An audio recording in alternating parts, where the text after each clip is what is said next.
Marcus Jackson stepped off the plane into the humid air of Columbus, Ohio, his duffel bag slung over one shoulder, heavy with the weight of a life packed into folded shirts and faded photographs.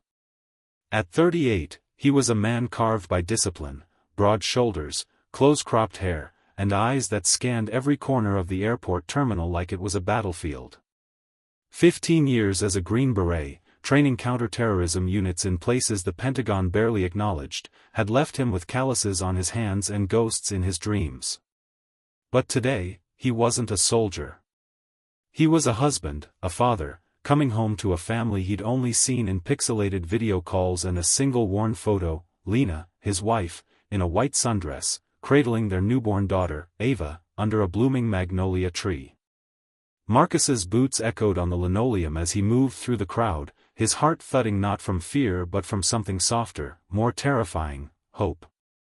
Growing up in Columbus's King Lincoln Bronzeville, he'd watched his father, a union electrician, work himself to death to keep the lights on for their family. When a faulty wire took his dad at 19, Marcus swore he'd protect his mother and sister, joining the army to escape the poverty that clung to their neighborhood like damp rot.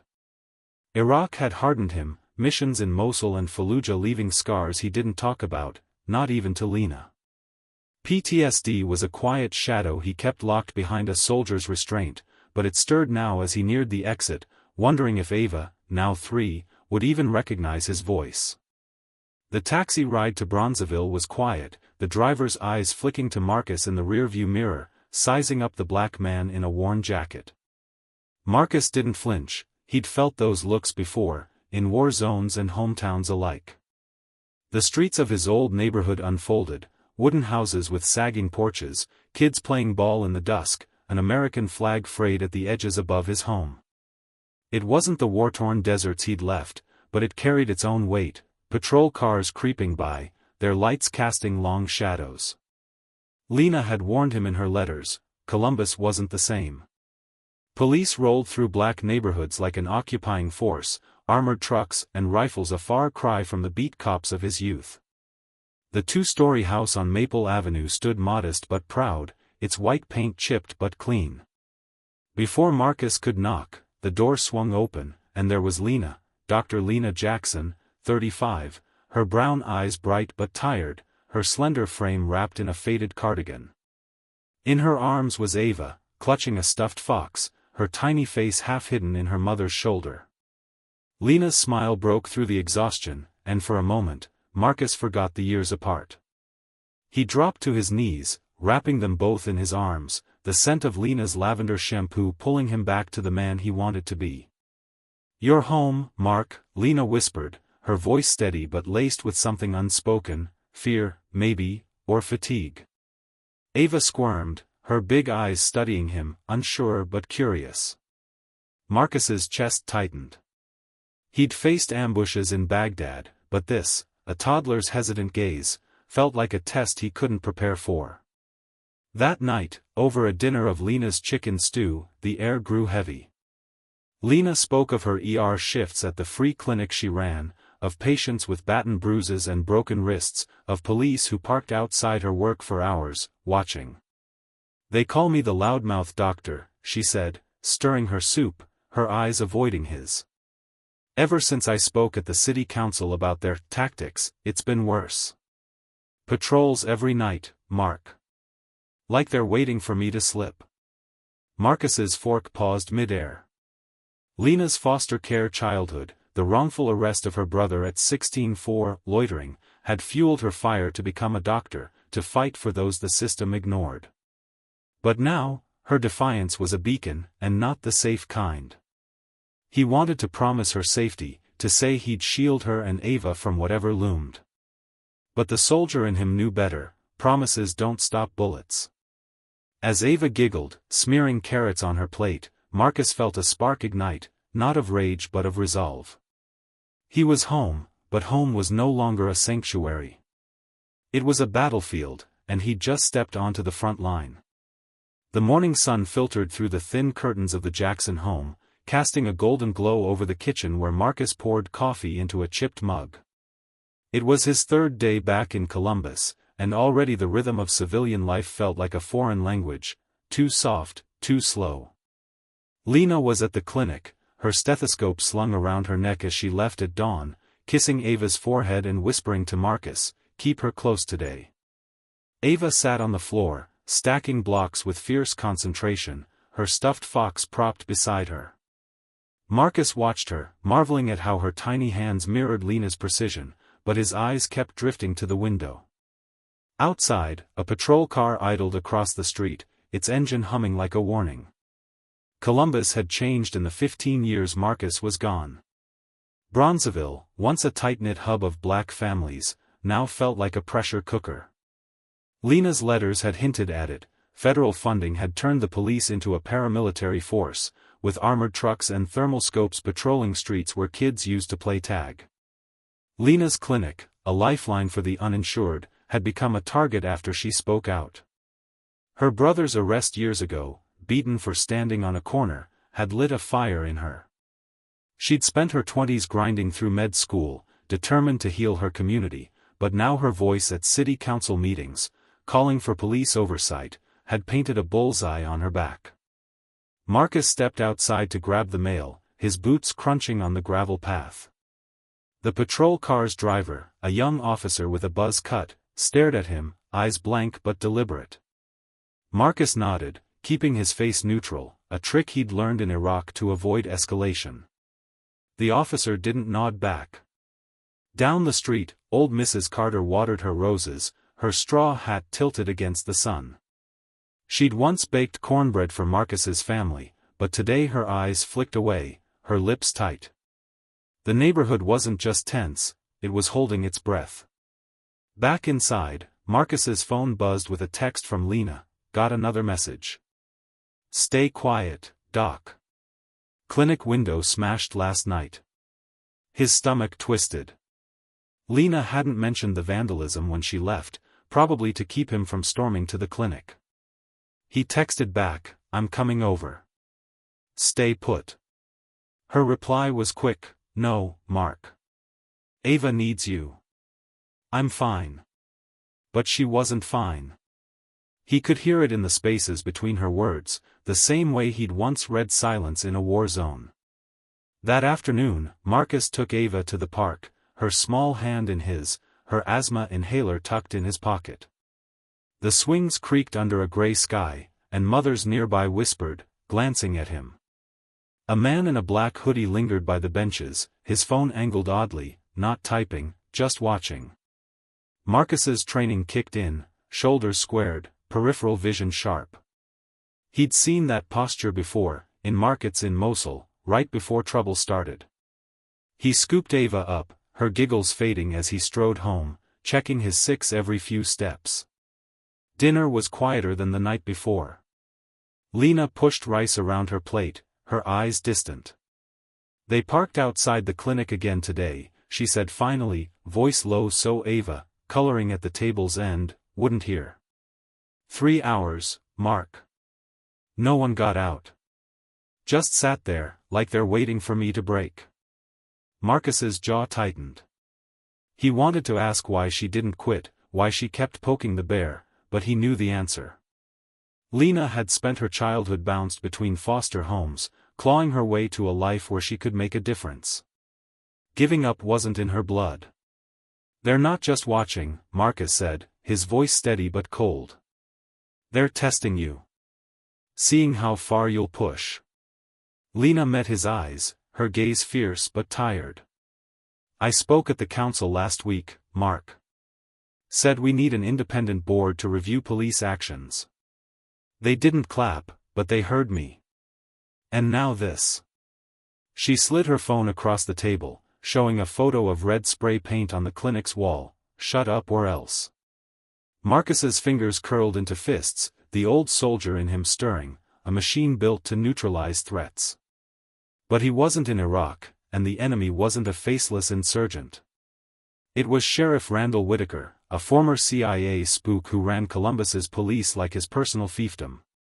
Lena had told him about Whitaker, how he'd buried complaints about his son, Deputy Connor, and how he'd silenced anyone who questioned his tactics. Marcus didn't know the full story yet, but he felt it in his bones, Lena was stepping on something bigger than police reform, and Whitaker wasn't the type to let it slide. As Ava yawned, clutching her fox, Marcus carried her to bed, humming the lullaby Lena used to sing. Downstairs, Lena sat at her desk, typing patient notes under a dim lamp. Marcus stood in the doorway, watching her, the woman who'd pulled him back from the edge of his own darkness.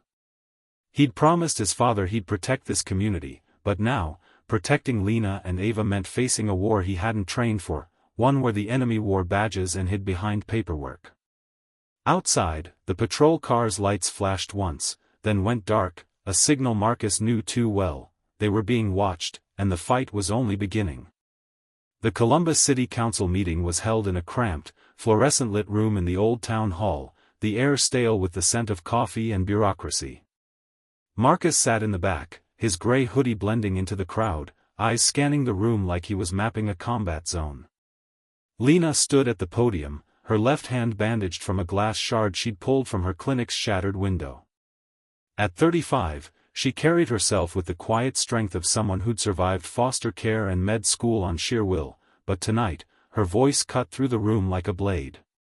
"Ladies and gentlemen," Lena began, her tone steady, "I'm not here as Dr. Jackson, but as a mother, a neighbor, a citizen tired of looking over her shoulder when a patrol car slows by my house for no reason other than my skin." The room shifted, chairs creaking, eyes narrowing.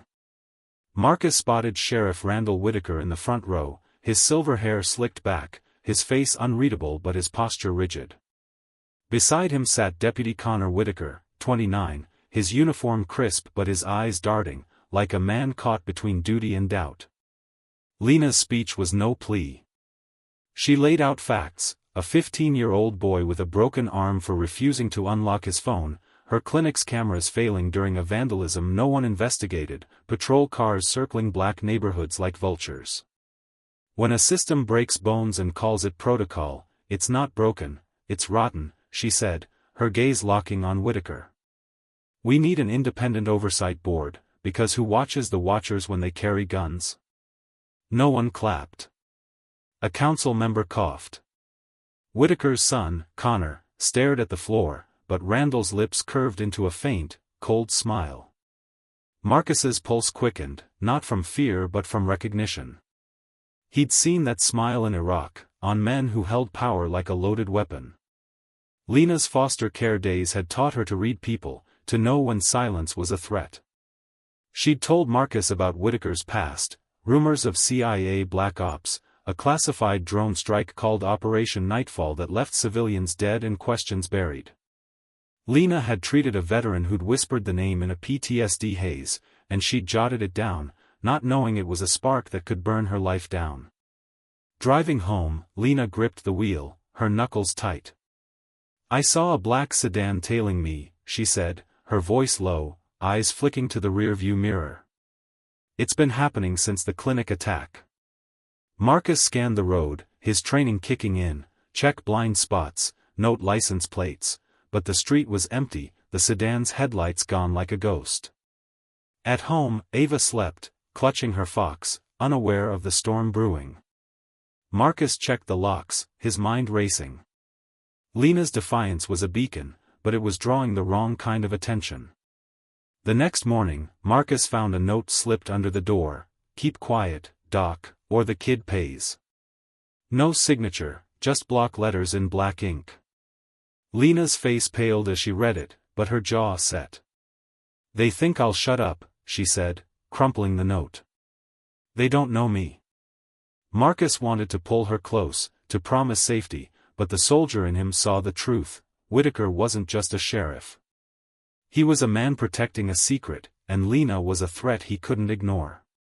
That night, Marcus sat in the dark, Ava's soft breaths filtering from her room. Lena worked at her desk, logging patient injuries, bruises, fractures, all linked to police reports that never saw daylight. She'd always been a fighter, but now she was fighting a machine that didn't bleed. Marcus's hands clenched, the old scars on his knuckles tight. He'd sworn to his father to protect this community, but protecting Lena meant stepping into a war where the enemy didn't fight fair. Outside, a car engine rumbled, then faded. The spark had been lit, and Marcus knew, peace was no longer an option. The air in the Jackson home was thick with silence, broken only by the creak of the floorboards under Marcus's boots. It had been 3 days since Lena's speech at the city council, and the threats were no longer just words. The smashed clinic window, the anonymous note, the patrol car lingering like a predator, they were closing in. Marcus sat at the kitchen table, Ava's crayons scattered beside a cold cup of coffee. Lena was at the clinic, insisting on keeping her shifts, her defiance a fire Marcus both admired and feared. Ava napped upstairs, her stuffed fox tucked under her arm, oblivious to the storm brewing around her. Marcus's eyes drifted to Lena's desk, a cluttered shrine of medical files and sticky notes in her precise handwriting. He hadn't touched it since his return, respecting her space as she'd always respected his silences. But tonight, something pulled him to it, a soldier's instinct, the same one that had once found a hidden IED in a Fallujah alley. He opened the bottom drawer, expecting pens and receipts, but his fingers brushed an uneven panel. A tap revealed a hollow sound. Heart pounding, he pressed the corner, and a small compartment clicked open. Inside was a silver USB drive, unmarked, cold to the touch. He booted Lena's laptop in safe mode, a habit from years handling classified data. The USB revealed a folder labeled Truth. Inside were hundreds of files, meticulously organized, patient injury logs, police report discrepancies, body cam failure records, and a list titled Untouchables. Marcus's breath caught as he opened it. Names, badge numbers, complaint counts, Sheriff Randall Whitaker at the top, his son Connor below, each marked, no action, despite dozens of abuse allegations. One file stood out, a scanned email from a retired lieutenant, warning that Whitaker's protection came from, higher than the chief. Another folder, Nightfall, contained a single note, veteran patient, March 12, 24, mentioned Operation Nightfall. Drone strike cover-up. Whitaker involved? Marcus leaned back, the weight of Lena's secret sinking in. She hadn't just been fighting police brutality, she'd stumbled onto something bigger, a classified operation Whitaker was desperate to bury. Her clinic, treating veterans and the poor, had become a vault for truths no one else dared to collect. Guilt clawed at him. He'd been halfway across the world when Lena started this fight, leaving her to face Whitaker's machine alone. He'd promised his father to protect their community, but he'd failed the one person who mattered most. He couldn't do this alone. Whitaker's reach was too deep, his system too entrenched. Marcus needed his old team, comrades who'd walked through hell with him, who knew how to fight in the shadows. He opened an encrypted directory on his external drive, a relic from his Green Beret days. Fingerprint scan, 27-character passphrase, and a single message, Ghost Blade Online. Within minutes, 3 replies pinged back, Hawk, ready. Castle, in. Shade, waiting. No questions, no hesitation, just the bond of soldiers who'd survived missions that never made the history books. Hawk, 42, was a cybersecurity genius who'd left the army after a botched raid killed civilians, his guilt driving him to expose lies. Castle, 39, a logistics expert, had lost his sister to a police raid gone wrong, his loyalty to Marcus forged in shared grief. Shade, 45, a former mercenary, owed Marcus her life after he pulled her from a burning chopper in Mosul. They weren't just a team, they were ghosts, untraceable, unbound by the rules that shackled civilians. Marcus arranged a meet at an abandoned warehouse in Hilltop, 20 miles from Bronzeville. No cameras, no signals, just crumbling brick and rusted steel.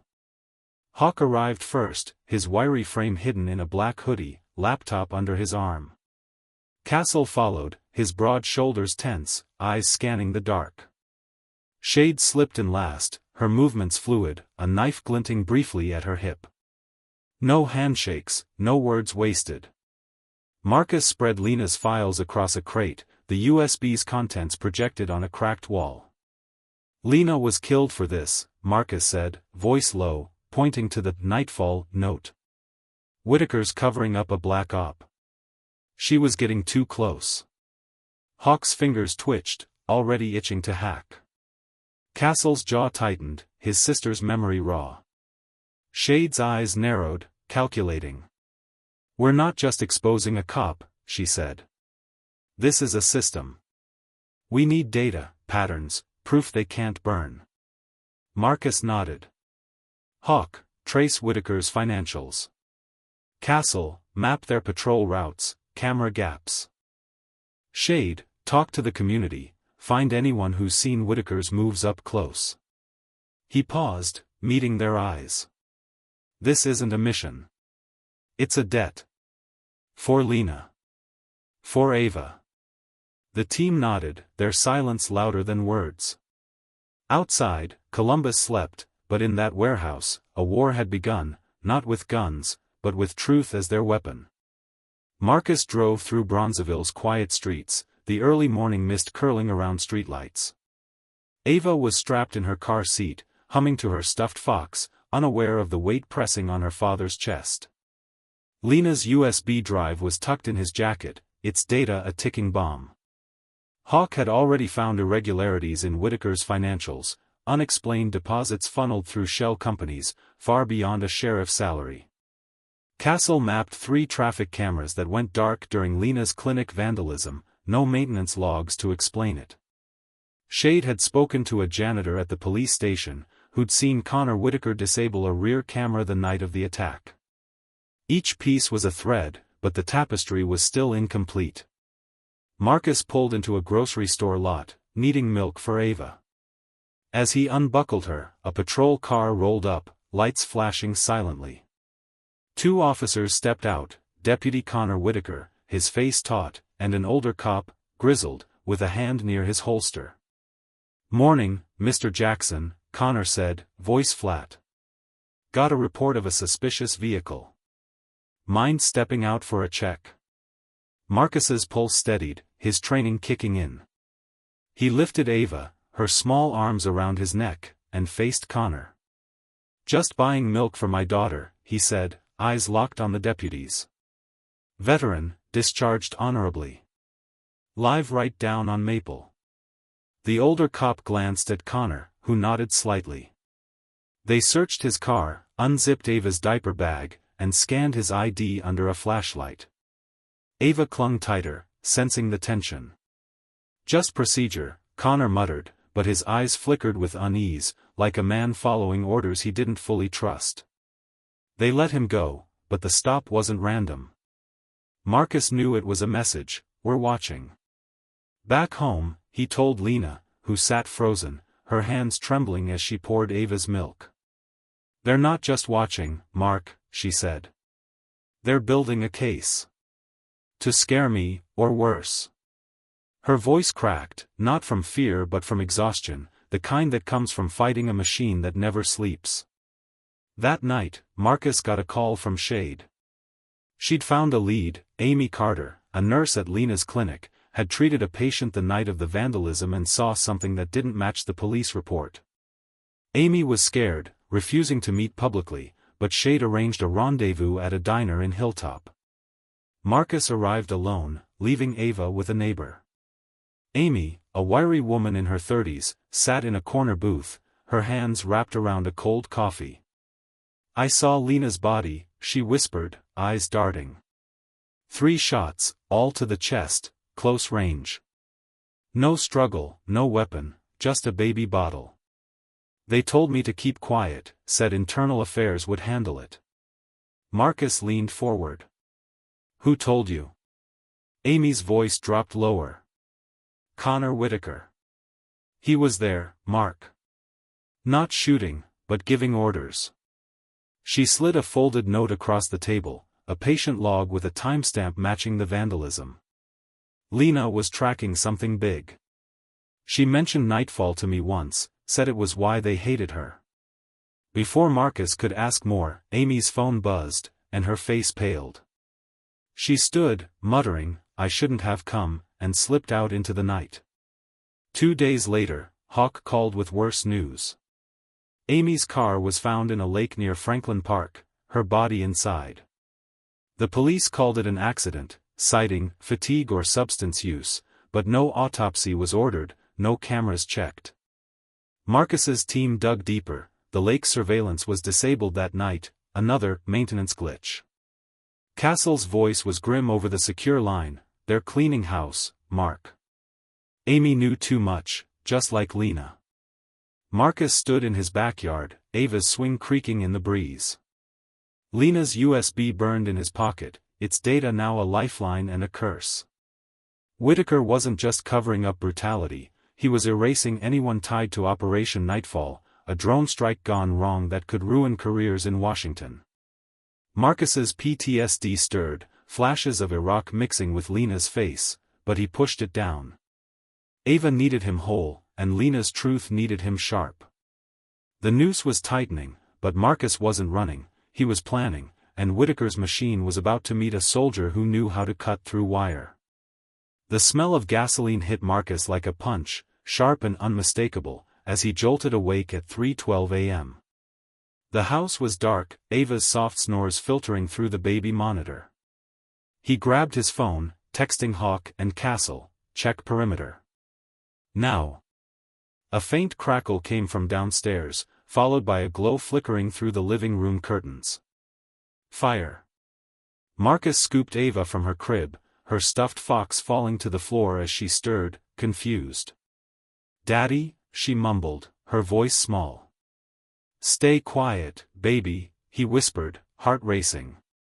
Castle burst through the back door, his face grim. "Gasoline, rear window. We've got 2 minutes." Hawk was already outside, pulling the car around.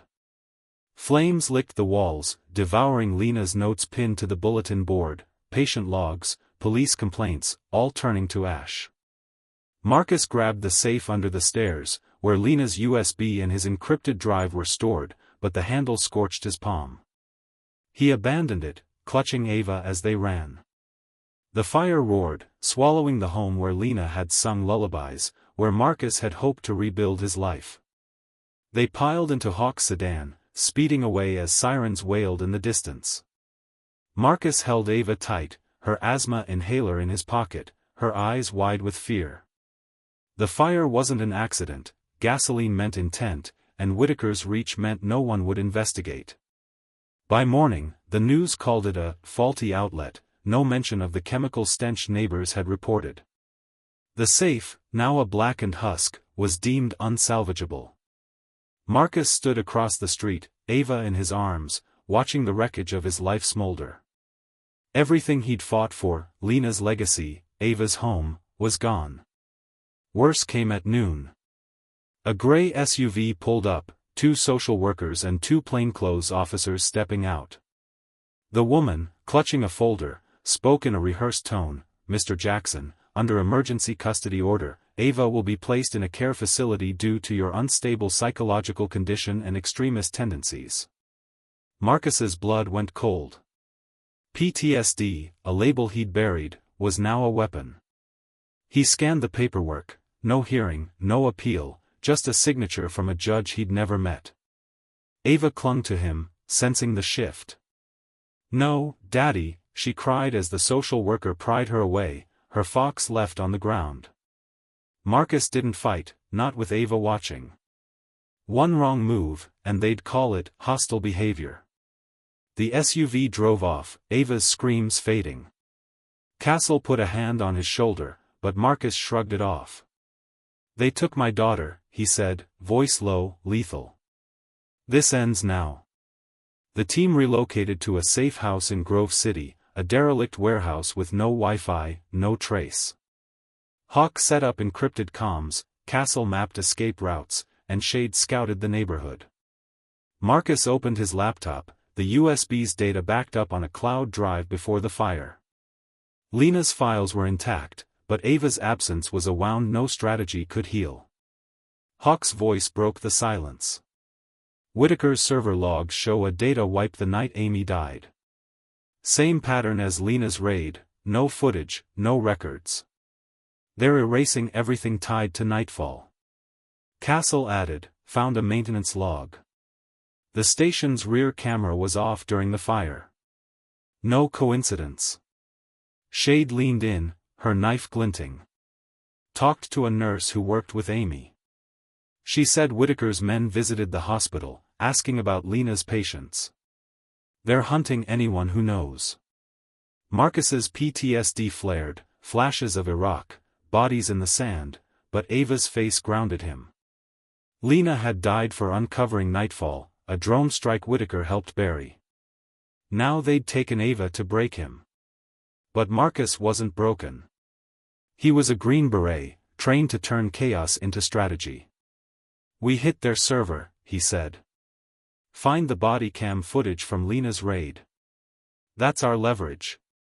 Hawk nodded, already typing. Castle prepped a breach plan. Shade smirked. They think you're done, Mark. Let's show them what a ghost can do. The warehouse hummed with purpose, but Marcus felt the void where Ava's laughter used to be. Lena's USB was his map, but Ava was his compass. Whitaker's machine had burned his home and stolen his daughter, but Marcus was done running. The war was on, and he'd fight it in the shadows, where ghosts like him thrived. The safe house in Grove City was a concrete shell, its walls stained with decades of neglect. Marcus sat at a folding table, Lena's USB drive plugged into Hawk's laptop, its data a lifeline in the dark. Ava was gone, taken by a system that twisted Marcus's PTSD into a weapon to justify stealing his daughter. The team worked in silence. Hawk's fingers flew across the keyboard, Castle sketched patrol routes, and Shade cleaned her knife, her eyes sharp with purpose. Marcus's grief was a live wire, but he channeled it into focus. Lena's truth couldn't wait. Hawk had breached the Columbus Police Department's internal server using a backdoor left by a lazy contractor. They wiped most of the raid footage, he said, eyes scanning code. But there's a buffer folder, uncinced, with fragments from that night. Marcus leaned in as Hawk pulled up a grainy clip, Lena in her nightgown, Ava in her arms, a milk bottle glinting in the light. I'm holding my baby, don't shoot, her voice rang out, clear and desperate. 3 cracks followed, and she fell, blood pooling. An officer's voice hissed, wipe this. Camera glitched. The clip ended, metadata intact, badge number 2241. Marcus's hands trembled, not from fear but from the weight of proof. Lena wasn't a threat, she was a mother, gunned down in her home. Get this to Emily Harper, he told Hawk. Emily, the freelance journalist who'd lost her job at the Columbus Dispatch for exposing city corruption, ran Truth Beacon, a blog trusted by activists. Marcus had met her through Shade, who'd vouched for her grit. Emily's mentor had died in a suicide after a similar investigation, fueling her refusal to back down. Marcus met Emily at a dive bar in Franklinton, its neon sign flickering. She was 40, with sharp eyes and a notebook worn at the edges. He slid the USB across the table. This is Lena's fight, he said. Body cam footage, injury logs, Whitaker's financials. They killed her to hide Nightfall. Emily's jaw tightened as she skimmed the files. This could burn the whole department down, she said. You ready for what comes next? Marcus nodded. I lost my wife. They took my daughter. I've got nothing left to fear. 3 days later, Emily's article dropped on Truth Beacon, a mother's murder and a system's silence. It was 4,000 words of raw truth, Lena's footage, patient injury stats, Whitaker's untouchable status, and Amy Carter's suspicious death. No sensationalism, just data, with a question that cut deep: why does a police department erase evidence of an unarmed woman's death? Within hours, it was shared 300,000 times. Activists, students, and veterans amplified it. A barber on Main Street paused his clippers to read it aloud. A pastor in Bronzeville quoted it in his sermon, "Truth doesn't die quietly." Marcus watched the ripple effect from the safe house, his phone buzzing with notifications. His PTSD flared, flashes of Lena's blood, Ava's screams, but he focused on the screen. Hawk tracked the article's spread, Castle monitored police chatter, and Shade reported whispers from the community. People were angry, organizing. "They're calling Lena Dart Jackson now," Shade said. "Not female subject." "You did that, Mark." Marcus didn't smile. Lena's truth was alive, but Ava was still gone, and Whitaker was still untouchable. The police response was swift. A press release called the article "unverified misinformation," and a smear campaign labeled Marcus a PTSD-driven extremist. But the public wasn't buying it. Protests formed outside the station, small but growing, with signs reading "Justice for Lena." Marcus knew this was just the start. Whitaker's machine was rattled, but it wasn't broken. The footage was a spark, but they needed more, a confession, a crack in the system's armor. Hawk grinned, cracking his knuckles. "I found a server log from Whitaker's office. Audio files, encrypted. Give me 2 days." Marcus nodded, his mind on Ava. The truth was breaking free, but his daughter was still a captive, and he'd tear the system apart to bring her home. The safe house buzzed with tension, the hum of Hawk's laptop the only sound breaking the silence. Emily Harper's article had set Columbus ablaze. Protests swelled outside the police station, with chants of "Justice for Lena" echoing through Bronzeville.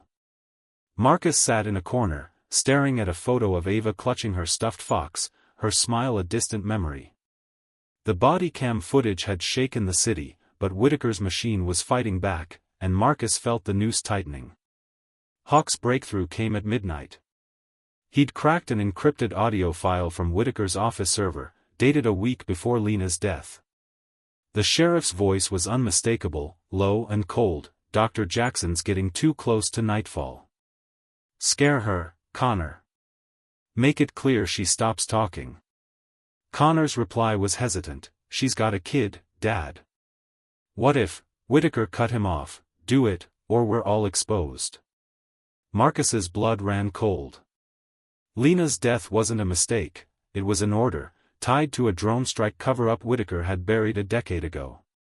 Marcus sent the audio to Emily, who was already drafting her second article. But before it could drop, the system struck. Marcus's bank accounts were frozen, flagged for "suspicious activity."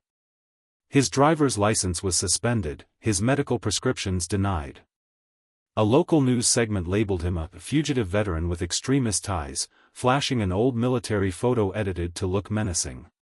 The narrative was clear: Marcus wasn't a grieving husband, he was a threat to be erased. Whitaker's department escalated. A cease and desist letter hit Truth Beacon, threatening lawsuits for defamation. Emily's collaborators reported spam calls and cars tailing them home. Hawk intercepted a police memo: Operation Blackout, neutralize media leaks, target Harper. The department was purging evidence. 2 IT staff were fired, a lieutenant found dead in his garage, ruled a suicide. Marcus recognized the playbook: silence through fear, perfected in war zones, now turned on his city. But the community pushed back. Bronzeville's barbershops, churches, and corner stores buzzed with Lena's story. A high school teacher assigned an essay: "What does justice mean when evidence vanishes?" Protesters grew bolder, their signs now naming Whitaker. Marcus felt a flicker of hope, but it was drowned by Ava's absence. He hadn't seen her in weeks, her asthma inhaler still in his pocket, a reminder of his failure to protect her. Shade returned from a scout with news. Got a lead from a social worker. Ava's in a foster facility in Westerville. They're keeping her isolated, citing safety concerns. Marcus's jaw clenched. "We get her back," he said, voice like steel. Castle mapped the facility's security, while Hawk dug into its records, finding gaps in the custody order: no judge's signature, just Whitaker's influence. Emily's second article dropped: a sheriff's confession and a city's silence. It included Whitaker's audio, Lena's injury logs, and proof of erased server data. Shared 600,000 times in 24 hours, it sparked national attention. A senator called for a federal probe, and civil rights groups rallied behind Lena's name. Marcus watched the protests on a burner phone, his PTSD clawing at him, flashes of Lena's blood, Ava's cries, but the community's anger grounded him. They weren't just fighting for Lena, they were fighting for themselves. Whitaker's response was a press conference, led by a slick PR officer. "Misinformation threatens our city's safety," he said, avoiding Lena's name. But the public wasn't fooled. Marcus knew the tide was turning, but Whitaker was cornered, and cornered men were dangerous. "We need more," Marcus told the team. "Whitaker's office, there's a recorder in there. Get it." Shade nodded, her knife glinting. "I'm on it." Marcus closed his eyes, Ava's face in his mind. The system was striking back, but he was ready to strike harder. Lena's truth was afire, and he'd burn Whitaker's empire to ash to bring his daughter home. The Columbus Police Department headquarters loomed in the pre-dawn light, a concrete fortress on Marconi Boulevard. Marcus moved through the shadows of an old service tunnel, a relic from the city's 1970s infrastructure, his steps silent, deliberate. Shade had planted a vibration recorder under Whitaker's conference table days earlier, capturing 17 minutes of damning audio. Marcus now carried a copy, backed up on 3 drives, one already with Emily Harper. The plan was simple: confront Whitaker, stream the truth live, and force the system to crack under its own weight.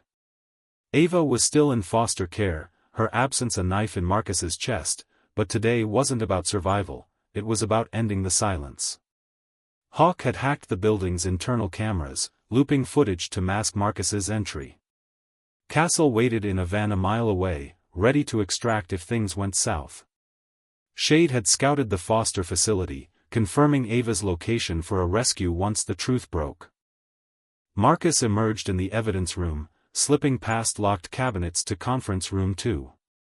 His heart pounded, not from fear but from clarity. Lena's death, Ava's seizure, his burned home, they all led to this moment. He pushed the door open. Whitaker sat at the head of the table, silver hair gleaming under fluorescent lights, flanked by Connor and 3 senior officers. Their faces froze as Marcus stepped in, a ghost in a black coat, no gun, just a USB drive in his hand. "When you ordered Lena's death," Marcus said, voice steady, "did you think you'd erase every trace?" Whitaker's eyes narrowed, but Connor's hand twitched near his holster, guilt flickering across his face. "You're a dead man walking, Jackson," Whitaker growled, rising. "You think you can scare me with a flash drive?" Marcus held his gaze. 5 news outlets have this already. Your voice, ordering Lena's death to bury nightfall. It's over.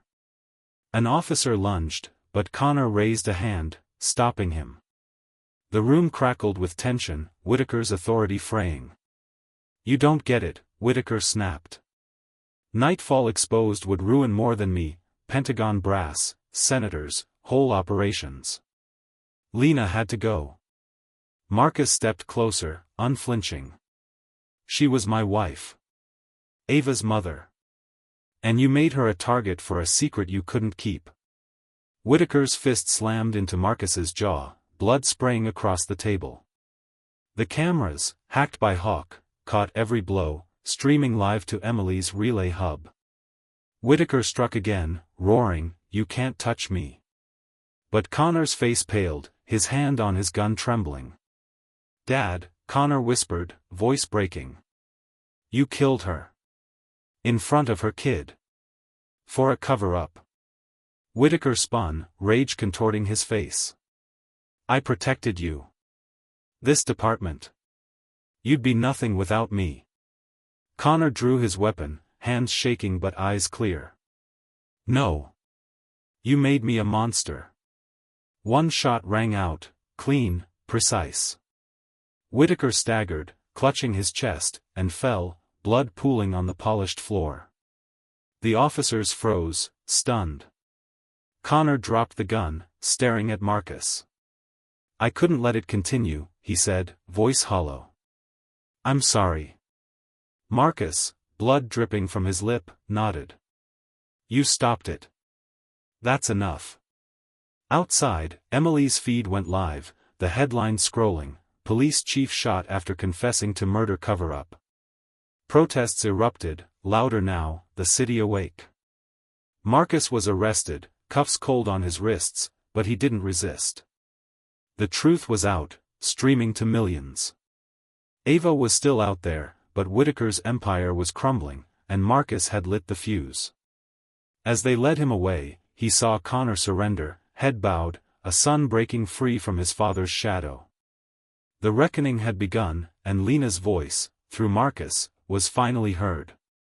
The federal courtroom in Columbus was packed, every seat filled with reporters, activists, and Bronzeville residents, their faces a mix of hope and fury. Marcus Jackson sat in the defendant's chair, his white shirt crisp despite the bruises on his jaw from Whitaker's blows. 6 weeks had passed since the confrontation in Conference Room 2, since Connor Whitaker shot his father, exposing a decade of corruption. The trial wasn't just about Lena's death, it was a mirror held up to a nation, dubbed the Trial of America by a CNN anchor. Marcus wasn't on trial, he was a witness, the man who'd forced a system to confess. He stood when called, no notes, just his voice, steady as stone. "I'm not here for revenge," he said, eyes sweeping the room.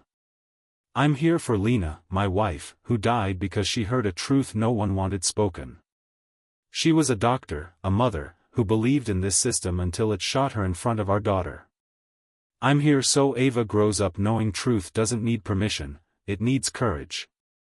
The courtroom was silent, the weight of his words sinking in. Lena wasn't a female subject anymore, she was Dr. Lena Jackson, a name etched in the nation's conscience. Emily Harper's articles, the body cam footage, Whitaker's recorded confession, and Lena's USB files were presented over days. Connor testified, voice-breaking, detailing his father's orders to silence Lena over Operation Nightfall, a drone strike cover-up that implicated Pentagon officials. The evidence was airtight, falsified logs, erased cameras, Amy Carter's murder, and 14 dismissed complaints against Whitaker's unit. The verdicts came swiftly, 5 officers got 10 to 25 years for Lena's killing, 3 legal advisors were charged with obstruction, and Connor received a suspended sentence for his cooperation. Marcus's custody of Ava was restored, with a public apology from the state. That night, in a new apartment in German Village, Marcus read to Ava, her stuffed fox back in her arms. She was 4 now, her asthma better, her eyes bright but haunted. "Where's Mommy?" she asked, voice small. Marcus's throat tightened, but he smiled. "She's watching us, baby. Helping us be strong." Across the room, Emily typed her final piece for Truth Beacon, the end of a badge, the start of accountability. The headline wasn't dramatic, but it was true, Lena's death had sparked a federal probe into Nightfall, with senators calling for declassified records. Marcus locked the door, not out of fear but habit, his PTSD quieter now, soothed by Ava's warmth. Lena's fight had become a movement, Bronzeville churches held vigils, students organized reform campaigns, and Emily's blog gained national donors. Justice had come home, not in a uniform or a courtroom, but in the voices of a community that refused to stay silent. To you, reading this, Marcus's story is a call, don't judge by what you're told, but by what you see. Lena was underestimated, a black doctor labeled a troublemaker, but her truth brought down a machine. Marcus, a veteran called a threat, proved his worth by refusing to bow. Have you been judged unfairly? Have you proved them wrong? Share this story on Truth Beacon, let it inspire others to speak out, to fight injustice with courage. Thank you for walking this path with us. Keep the truth alive.